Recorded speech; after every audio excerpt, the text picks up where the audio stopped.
Sete fala, capítulo 12, Relacionamentos reencarnacionais. Ao longo de suas existências reencarnacionais, você expande sua consciência, suas ideias, suas percepções, seus valores. Você quebra restrições autoadotadas e cresce espiritualmente conforme aprende a dar passagem aos conceitos limitadores e ao dogma. Sua taxa de aprendizado depende inteiramente de você, porém.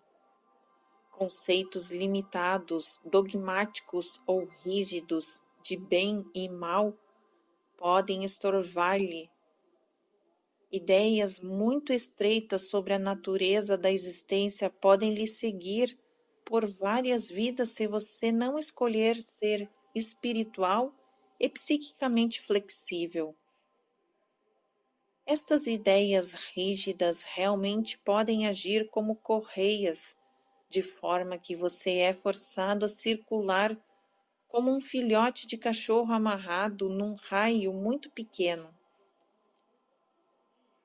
Em tais casos, através talvez de um grupo de existências, você se encontrará lutando contra ideias de bem e mal, se debatendo num círculo de confusão, dúvida e ansiedade.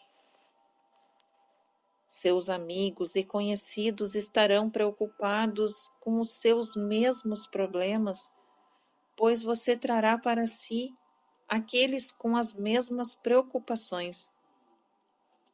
Estou lhe dizendo novamente que muitas de suas ideias de bem e mal são altamente distorcidas e sombreiam toda a compreensão que você tem da natureza da realidade.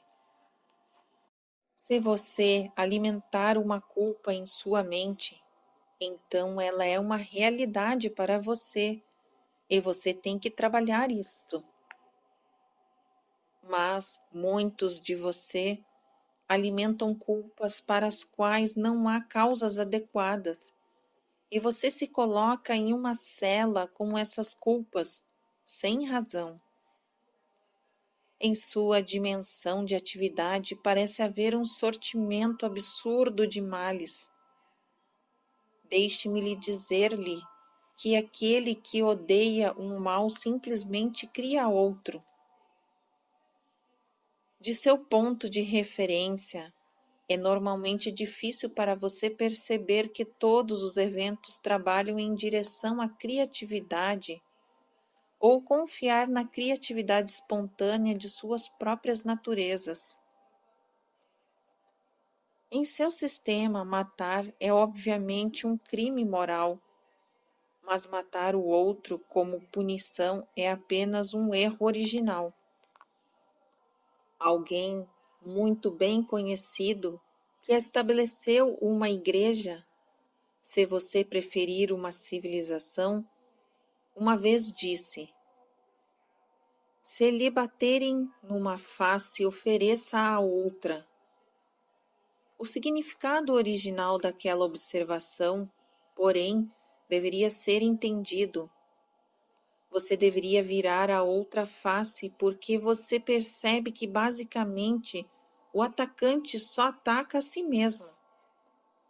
Então, você está livre e a reação é uma reação boa. Se você virar a outra face sem esse entendimento, então, e se sentir ressentido, ou se você virar a outra face com um sentimento de superioridade pseudo-moral, então a reação está distante da adequação. Agora, contudo, isto pode lhe ser aplicado às suas relações e suas existências reencarnacionais. É claro também, é altamente pertinente à sua experiência diária presente. Se você odeia uma pessoa, esse ódio pode ligá-lo a quem você odeia através de muitas vidas, já que você permite que ele o consuma. Você atrai para si, nessa existência e em todas as outras, as qualidades sobre as quais você concentra a sua atenção. Se você se interessa vividamente por injustiças que acha terem sido feitas a você, então você atrai mais de tal experiência. E se isso continua, então isso será refletido em sua próxima existência. É verdade que entre as vidas há um tempo para entendimento e contemplação. Os que não tiram vantagem de tais oportunidades em suas vidas frequentemente não o fazem quando suas vidas estão terminadas. A consciência se expandirá, ela criará, ela se virará para dentro para fazer isso. Não há nada fora de você que o forçará a entender estes assuntos ou a encará-los. É inútil, portanto, dizer: quando esta vida estiver terminada, olharei minha existência e mudarei meu jeito. Isso é como um jovem dizer: quando eu ficar velho e me aposentar, usarei todas essas habilidades que não estou desenvolvendo agora. Você está estabelecendo o estágio para sua próxima vida, agora. Os pensamentos que você tem hoje irão de um jeito ou de outro se tornar o tecido da sua próxima existência. Não há palavras mágicas que o façam sábio, que o preencham com compreensão e compaixão, que expandam sua consciência. Seus pensamentos e experiência cotidiana contêm as respostas. Qualquer sucesso nesta vida, qualquer habilidade, tem sido trabalhado através das experiências passadas. São suas por direito. Você trabalhou para desenvolvê-los. Se você olhar para você, para seus parentes, amigos, conhecidos, parceiros de negócios, você também verá que tipo de pessoa você é, pois você é atraído para eles, assim como eles são atraídos para você, através de similaridades interiores bastante básicas. Se você examinar seus pensamentos durante 5 minutos por vários momentos durante o dia, por vários dias, durante um mês, você realmente receberá uma impressão correta do tipo de vida que você tem arranjado para si mesmo na próxima existência. Se você não estiver contente com o que descobrir, então é melhor começar a mudar a natureza de seus pensamentos e sentimentos. Como você verá mais à frente nesse livro, você pode fazer isso. Não há nenhuma regra dizendo que em cada vida você precisa se encontrar de novo com aqueles que você conheceu antes. E ainda assim, através da natureza da atração, esse é frequentemente o caso. Você pode ter nascido em uma família atual por muitas razões. Você pode descobrir, após a morte, uma relação emocional muito forte com uma personalidade de uma vida passada. Se você for casado, por exemplo, e não tem uma boa harmonia com seu parceiro, você pode encontrar uma esposa de uma vida passada ou um marido esperando por você. Muitas vezes, membros de vários grupos, grupos militares, grupos de igreja, grupos de caçadores, irão, em outra vida, formar relações familiares nas quais trabalharão seus problemas de novos modos. Famílias devem ser consideradas como conglomerados de atividades psíquicas. Eles têm uma identidade subjetiva da qual nenhum membro particular do grupo pode estar consciente. Famílias têm propósitos subconscientes embora os membros individuais da família possam procurar por estes propósitos sem ciência consciente. Tais grupos são estabelecidos além do tempo, por assim dizer, nas existências físicas intermediárias. Muitas vezes, 4 ou 5 indivíduos se estabelecerão em um determinado desafio e designarão a vários membros diferentes partes a serem representadas. Então, numa existência física, os papéis serão trabalhados. O eu interior está sempre ciente dos mecanismos escondidos nestes grupos familiares. Os que estão intimamente entrelaçados através de cordas emocionais frequentemente preferem permanecer intimamente ou livremente atados a relacionamentos físicos que continuam através de muitas vidas. Novas relações são sempre encorajadas. Porém, pois você tem famílias reencarnacionais encravadas. Muitos destes formam organizações físicas que são, na verdade, manifestações de grupos interiores. Falei anteriormente sobre conceitos rígidos de certo e errado. Há apenas uma maneira de evitar esse problema. Apenas a verdadeira compaixão e o amor guiarão para uma compreensão da natureza do bom. E apenas essas qualidades servirão para aniquilar os conceitos errôneos e distorcidos de mal. O fato é simples. É que tanto quanto você acredite no conceito de mal, ele se torna uma realidade em seu sistema, e você sempre o encontrará manifestado. Sua crença nele, porém, parecerá altamente justificada. Se você carregar esse conceito através de gerações sucessivas, através das reencarnações, então você o somará à sua realidade. Deixe-me tentar jogar alguma luz sobre o que estou tentando lhe dizer. Primeiro, o amor sempre envolve liberdade.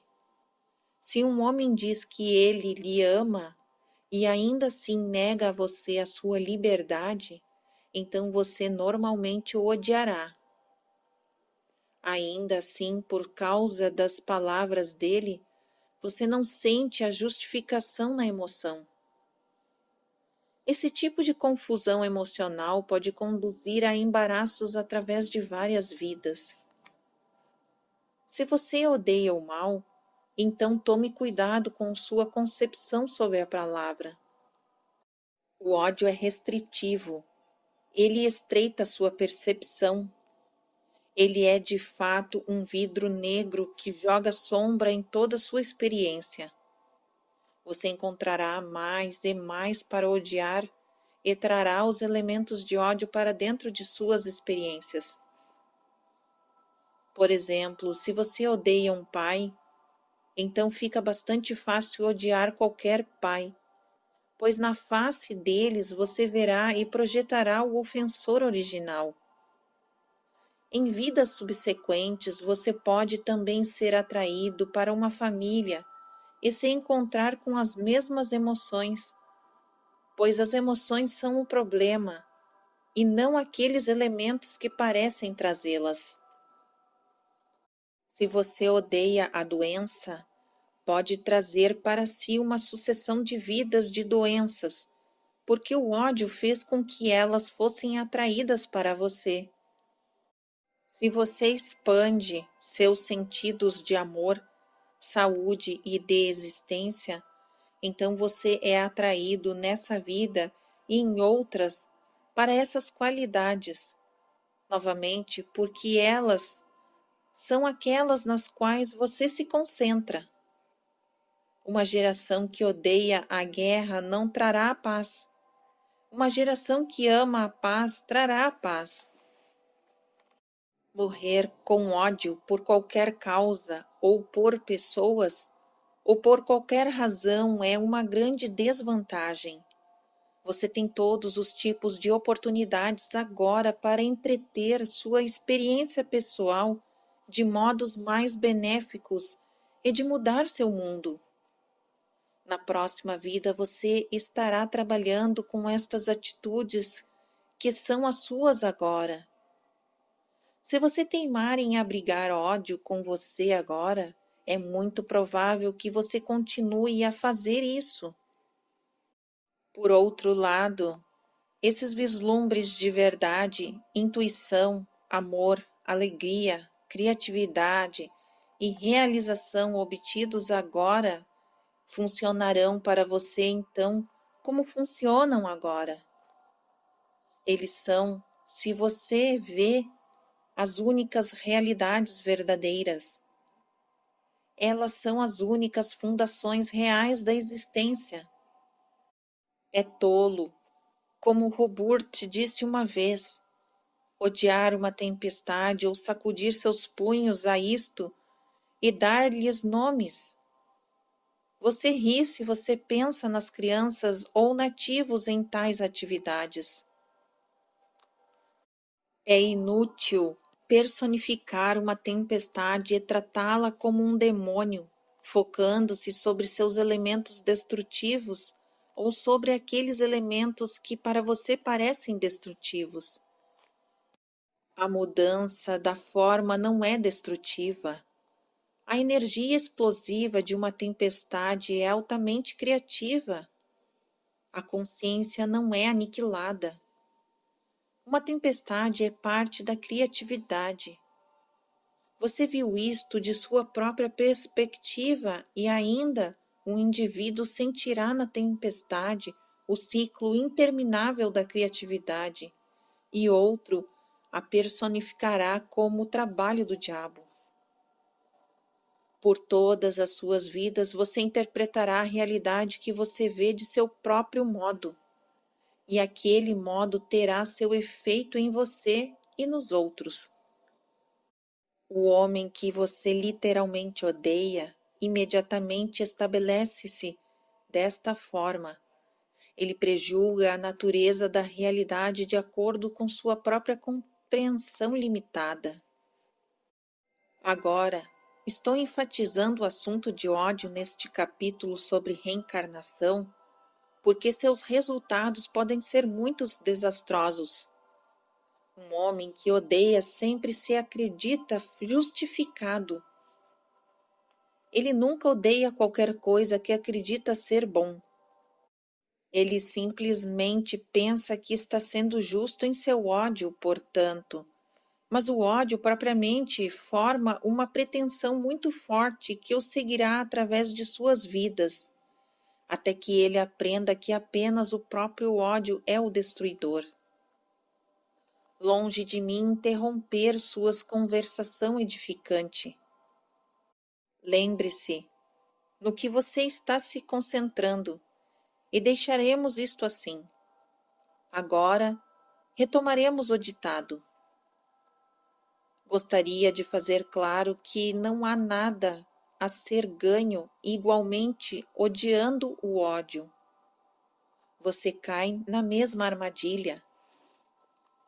O que é necessário é uma confiança básica na natureza da vitalidade e da fé de que todos os elementos da experiência são usados para um bem maior. Você perceba ou não a forma na qual o mal é transmutado em criatividade. O que você ama também será uma parte de sua experiência nesta vida e nas outras. A ideia mais importante a se lembrar é que ninguém empurra a experiência de qualquer vida determinada sobre você. Ela é formada fielmente de acordo com suas próprias emoções e convicções. O grande poder e a energia do amor e da criatividade são aparentes no mero fato de sua existência. Esta é a verdade, tão frequentemente esquecida, que a combinação da consciência e existência continuam e absorvem esses elementos que lhe parecem tão destrutivos. O ódio é poderoso se você acredita nele, e ainda, embora você odeie a vida, você continuará a existir. Você marcou compromissos, cada um de vocês que esqueceu. Eles foram marcados, por assim dizer, antes de você nascer nessa existência. Em muitos casos, os amigos que você faz eram próximos a você bem antes de você conhecê-los nesta vida atual. Isso não significa que todo mundo em seu círculo de conhecimento atual foi conhecido seu, e isso certamente não insinua um papel enfadonho encenado de novo e de novo e de novo, pois cada encontro é um novo de seu próprio modo. Lembrando do que eu disse sobre famílias, perceba também que as cidades e vilas também podem ser compostas de habitantes passados de outras cidades e vilas similares, transpostas com novas experiências e históricos, já que o grupo tenta experimentos diferentes. Agora, às vezes, também há tais variações em que os habitantes de uma cidade particular possam ser os habitantes renascidos daqueles que viveram, digamos, em 1632, numa pequena vila irlandesa. Eles podem ser transportados para uma cidade em Idaho. Alguns que quiserem viajar do mundo velho para o novo, pode ter renascido no novo. Você também tem que se lembrar que as habilidades das vidas passadas estão à sua disposição para o seu uso presente. Você colhe as suas próprias recompensas. Informações relacionadas a estas é frequentemente dada a você no estado de sono. E há um tipo de sonho grupal, um sonho enraizado pelo qual conhecer cada um em vidas passadas que agora se comunicam. Em tais sonhos, informação em massa geral é dada, que os indivíduos então usam como desejam. Planos globais para o desenvolvimento são feitos quando os membros do grupo, digamos, de uma cidade decidem sobre o seu destino. Alguns indivíduos sempre escolhem nascer como parte de algum grupo. Renascer, em outras palavras, com contemporâneos passados, enquanto outros desdenham tais empreendimentos, retornando em posições mais isoladas. Esta é uma questão de sentimento psicológico. Alguns indivíduos são mais à vontade, mais seguros e mais capazes trabalhando com outros neste caso. Você poderia considerar uma analogia na qual John Dewey segue de sua classe de jardim de infância até toda a escola secundária. Em uma situação reencarnacional, ele sempre escolhe retornar com seus colegas. Outros, porém, saltariam de escola em escola, apareceriam sozinhos, falando relativamente com uma liberdade maior, com mais desafio, mas sem conforto da estrutura da segurança escolhido pelos outros. Em cada caso, o indivíduo é juiz, não só de cada vida sucessiva no seu tempo, ambiente e data histórica, mas também no caráter global e dos métodos de realização de datas históricas. Há muitos modos diferentes de se reencarnar. Portanto, como há eus interiores, e cada eu interior escolherá seus próprios métodos característicos. Em cada vida é suposto que você confira o ambiente exterior de forma a aprender sua condição interior. O externo é um reflexo do interno. É suposto que você entenda a natureza de seu eu interior e que o manifeste externamente. Quando isso é feito, as circunstâncias devem mudar para melhor, já que o eu interior se torna mais consciente de sua própria natureza e capacidade.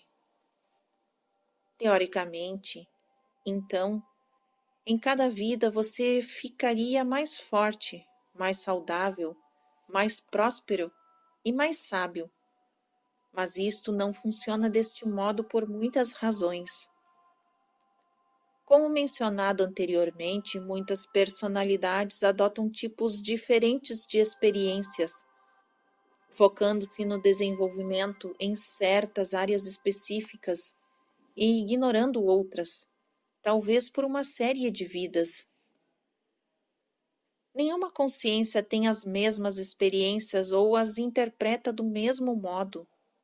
Assim, cada indivíduo utiliza as oportunidades reencarnacionais à sua própria maneira. Mudanças de sexo, por exemplo, são necessárias. Alguns indivíduos alternam o sexo em cada vida. Outros têm uma série de vidas femininas e então uma série de vidas masculinas, ou vice-versa. Mas a estrutura reencarnacional inteira tem que envolver ambas as experiências sexuais. As habilidades não podem ser desenvolvidas seguindo uma linha única de sexo. Deve haver experiências de maternidade e paternidade. Quando você chega ao ponto em que percebe que está formando sua existência dia a dia e a vida que você conhece, então você pode começar a alterar seus próprios padrões mentais e psíquicos, e então você muda seu ambiente diário. Porém, esta realização deveria acontecer de mãos dadas com um conhecimento profundamente intuitivo das capacidades do eu interior. Estes dois fatores juntos podem libertar você de quaisquer dificuldades surgidas em vidas passadas. Toda a estrutura de sua existência começará a mudar com essas percepções de uma aceleração espiritual e crescimento psíquico se desenvolverão. Há uma lógica interna em suas relações atuais, em suas atitudes e experiências. Por exemplo, se em uma vida você odiou as mulheres, você pode muito bem ser uma mulher na próxima vida. Só deste modo você seria capaz de se relacionar com as experiências da feminilidade e então, como uma mulher, enfrentar as atitudes que você mesmo teve contra as mulheres no passado. Se você não teve nenhuma condolência para com o doente, você pode nascer então com uma doença séria. Novamente agora, a autoescolha, e se encontrando diante daquelas atitudes que uma vez foram suas. Porém, tal existência normalmente incluiria também outros assuntos. Nenhuma existência é escolhida por uma razão apenas, mas também serve a muitas outras experiências psicológicas. Por exemplo, uma existência cronicamente doente também poderia ser uma medida de disciplina, permitindo-lhe o uso das habilidades mais profundas que você ignorou em uma vida de boa saúde.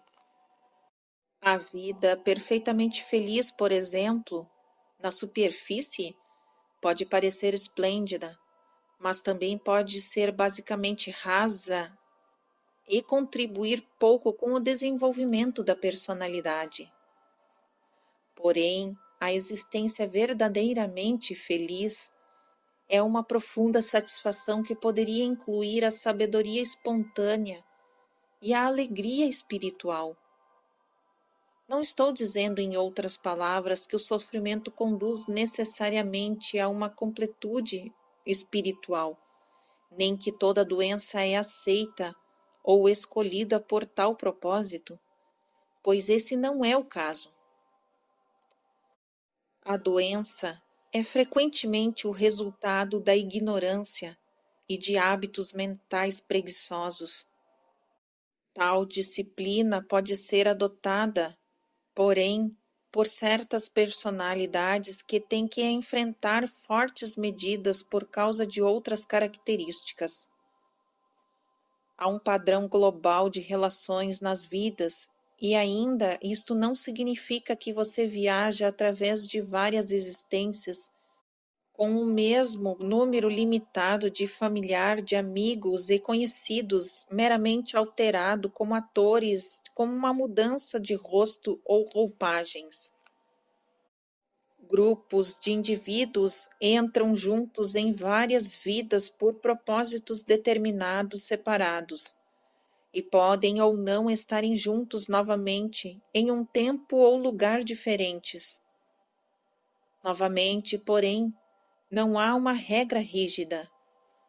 Algumas famílias são literalmente reencarnações de seus ancestrais, mas esse não é o caso geral, de qualquer forma. Relações profundas continuarão, de uma forma ou de outra. Outras simplesmente desaparecerão. O ponto a que quero chegar é que a oportunidade para o desenvolvimento, o conhecimento, está presente neste momento, nessa vida, assim como sempre estará. Se você ignora as oportunidades diárias para o desenvolvimento agora, ninguém pode forçá-lo a aceitar e a utilizar as habilidades maiores após a morte ou entre as vidas.